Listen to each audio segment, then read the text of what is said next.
नमस्कार दोस्तों, स्वागत है आप सभी का सागर सिविल सर्विसेज के यूट्यूब प्लेटफॉर्म पर। दोस्तों, अभी हाल ही में लिविंग प्लेनेट रिपोर्ट 2024 को जो है जारी किया गया है। आज हम लोग इसके बारे में थोड़ा सा जानकारी हासिल करेंगे, क्योंकि आपकी जो भी परीक्षाएं हैं, चाहे वह यूपीएससी की परीक्षा हो या स्टेट पीसीएस की परीक्षा हो, विभिन्न प्रकार के रिपोर्ट्स से जो संबंधित सवाल होते हैं अक्सर आपको प्रीलिम्स में देखने को मिलते हैं। तो इसलिए हमें वो सारी चीज़ें जो है ध्यान रखना है जो हमारी परीक्षा में पूछी जा सकती हैं। तो चलिए दोस्तों, इसकी शुरुआत कर लेते हैं, देख लेते हैं क्या क्या चीज़ें ज़रूरी हैं। तो अभी हाल ही में वन्य जीवों की स्थिति के संदर्भ में लिविंग प्लेनेट रिपोर्ट 2024 को जो है जारी किया गया है। अब हमें देख लेना है कि कौन कौन से वो तथ्य हैं जो हमारे लिए ज़रूरी हैं, जो प्रीलिम्स में सवाल बन सकते हैं। तो सबसे पहले आपको ध्यान रखना है कि यह एक द्विवार्षिक रिपोर्ट है, यानी कि इसे जो है 2 वर्ष में जारी किया जाता है। अब हमें ध्यान रखना है कि किसके द्वारा जारी किया जाता है। तो आपको ध्यान रखना है कि विश्व वन्य जीव कोष के द्वारा जो है इसको जारी किया जाता है। लिविंग प्लेनेट रिपोर्ट जो है किसके द्वारा जारी की जाती है? विश्व वन्य जीव कोष के द्वारा जारी की जाती है, WWF के द्वारा। ठीक है, WEF के द्वारा नहीं, ध्यान रखिएगा, WWF के द्वारा।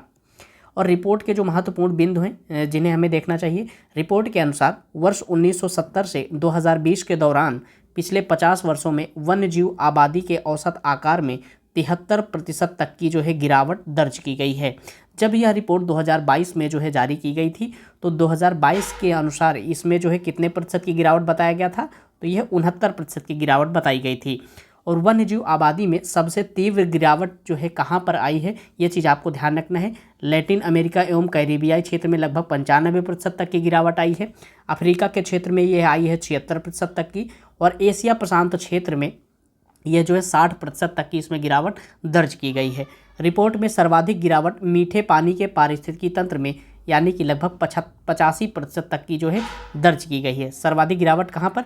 मीठे पानी के क्षेत्र के जो पारिस्थितिकी तंत्र हैं उनमें 85% तक की जो है गिरावट दर्ज की गई है। इसके बाद स्थलीय पारिस्थितिकी तंत्र में 69%, समुद्री पारिस्थितिकी तंत्र में 56% तक की जो है गिरावट दर्ज की गई है। रिपोर्ट में अमेजन वर्षावन और प्रवाल भित्तियों जैसे कुछ सबसे मूल्यवान पारिस्थितिकी तंत्रों को जो है खोने के भयावह परिणामों की जो है चर्चा की गई है।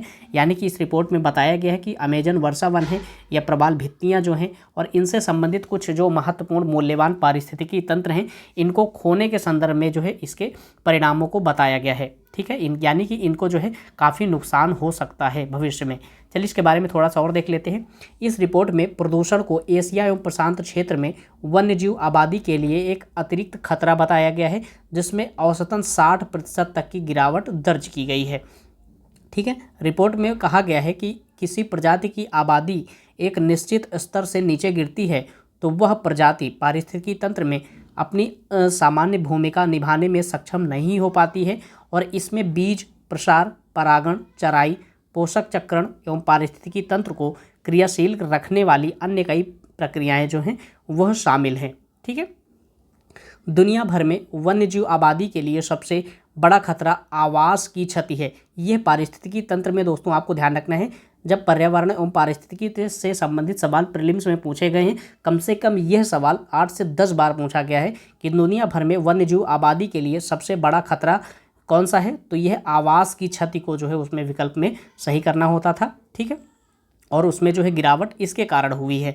रिपोर्ट में अन्य जोखिमों पर भी प्रकाश डाला गया है, जिसमें अतिशोषण, जलवायु परिवर्तन, प्रदूषण, आक्रामक प्रजातियों का प्रवेश एवं नवीन जो बीमारियों का प्रवेश है, इसके कारण जो विविधता है उसको जो है नुकसान पहुंच रहा है। विभिन्न प्रकार की जो प्रजातियां हैं उनका लोप हो रहा है। ठीक है, चलिए अब विश्व वन्य जीव कोष के द्वारा जो है इसको जारी किया जाता है लिविंग प्लेनेट रिपोर्ट। तो इसके बारे में भी थोड़ा सा देख लेते हैं विश्व वन्य जीव कोष के बारे में, क्योंकि आपसे सवाल बन सकता है कि चलिए विश्व वन्य जीव कोष के बारे में निम्नलिखित कथनों पर विचार कीजिए, और कई सारे फैक्ट इसमें से उठा करके आपको स्टेटमेंट में दे दिया जाएगा, फिर आपको जो है उससे सवाल बना के दे दिया जाएगा, तो आपको उसको सॉल्व करना रहेगा।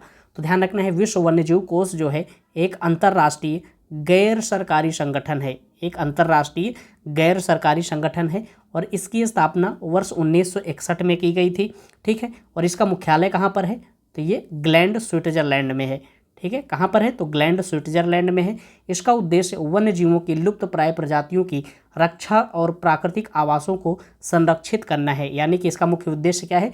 जो भी विश्व में वन्य जीव हैं उनकी जो लुप्त प्राय प्रजातियां हैं उनके प्राकृतिक आवास होते हैं, उनकी यानी कि उन जीव जंतुओं की रक्षा करना है और उनके प्राकृतिक जो आवास हैं उनको संरक्षित करना है, ठीक है। और WWF के द्वारा अन्य जो प्रकाशित की जाती हैं रिपोर्ट्स वो कौन कौन सी हैं वो भी आपको ध्यान रखना है।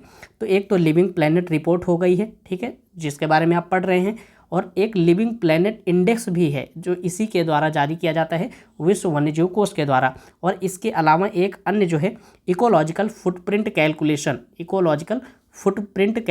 भी जो है इसी के द्वारा जो है जारी किया जाता है। ये चीज़ आपको ध्यान रखना है। और इसका जो है प्रतीक चिन्ह कौन सा है, तो ये पांडा है, ये जो रेड पांडा है इसका प्रतीक चिन्ह है विश्व वन्यजीव कोष का, क्योंकि एक परीक्षा में यह भी सवाल पूछा गया है, तो ये चीज़ आपको ध्यान रखना है। तो दोस्तों यहाँ पर हमने कई सारी जो महत्वपूर्ण चीज़ें थी जो आपके परीक्षा के हिसाब से ज़रूरी थी उनको हमने डिस्कस कर लिया है। उम्मीद करता हूँ कि ये सेशन आपको अच्छा लगा होगा, पसंद आया होगा। अगर आपको ये सेशन अच्छा लगे तो हमारे साथ जुड़ने के लिए आप चैनल को सब्सक्राइब कर लीजिएगा, बेल आइकॉन को ऑन कर लीजिएगा। ऐसे ही कई सारे महत्वपूर्ण वीडियोज़ जो हैं आप सभी लोगों के लिए लेकर के मैं आता रहूँगा और हम लोग जो है एक दूसरे के साथ अच्छे से तैयारी करते रहेंगे। ठीक है दोस्तों, फिर मिलते हैं नेक्स्ट वीडियो में। तब तक के लिए अपना ख्याल रखिएगा, स्वस्थ रहिए और पढ़ाई करते रहिए। धन्यवाद।